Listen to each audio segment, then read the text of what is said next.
Let's take a look at this problem. We got cost is equal to 3x squared minus 12x plus 6. And it says use a cost function to find a production level at which the average cost is the minimum. Remember, average cost is C divided by X. So let's find that first. C bar is equal to C, which is 3x squared minus 12x plus 6 over X. And since we have a single term downstairs, we can split them up into separate fractions. So we got 3x squared over X minus 12x over X plus 6 over X, which gives us 3x minus 12, and I'll take this is x to the first power, I'll take that up to the top, and we got 6x to the negative 1. Now we want to take the derivative with respect to x. Derivative of 3x is 3, negative 12 goes to 0, plus 6, take your power, put it out in front, and lower it by 1.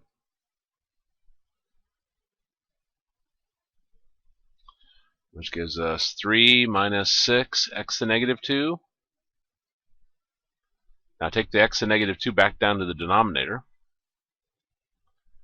Now we want to get a common denominator, so I'm going to rewrite both of them in fraction form by putting a 3 over 1. Our common denominator would be x squared, so I'll multiply the top and bottom of the first fraction by x squared, and we got 3x squared over x squared minus 6 over x squared. Now that they have the same denominator, I'll merge together the fractions. So we got 3x squared minus 6 over x squared. Now to find our critical values, we'll set our top part equal to 0. So 3x squared minus 6 equal to 0. We'll set our bottom part equal to 0. So we got x squared is equal to 0. Well, the 3x squared minus 6 equal to 0, I'll take negative 6 to the right side. So we got 3x squared is equal to 6. Divide both sides by 3, and we get x squared is equal to 2. Now, if we take the square root, or this is square root property, so we'll drop our squared and put a plus or minus square root around the other side. Now, negative doesn't make any sense for x, so square root of 2 I think gives us 1, but let's see for sure. So we'll do square root of 1 or 2, 1.4. So we'll round it like normal and go to 1. Now here, this if you drop your squared, you got x equals 0. That doesn't make any sense. We don't want any 0 values or negative in these problems. So x equals 1 is what we believe it is. Over here is x equals 0, and over here is x equals infinity in theory. We want to choose test cases. Something between 0 and 1, 1/2. Over here, something greater than 1, like 2. Okay, if I put 1/2 in here, I got 3 times 1/2 squared minus 6 over 1/2 squared. Now the bottom part we don't need to worry about, because whenever you square something, it's always positive.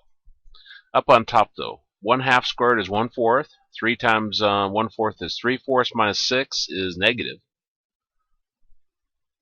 Now over here we got 3 times 2 squared minus 6 over positive number.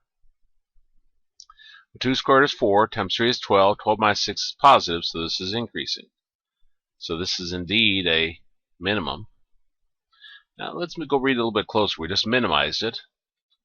They're wanting use it to find the production level at which the average cost is the minimum. Production level is how many units are you building, creating.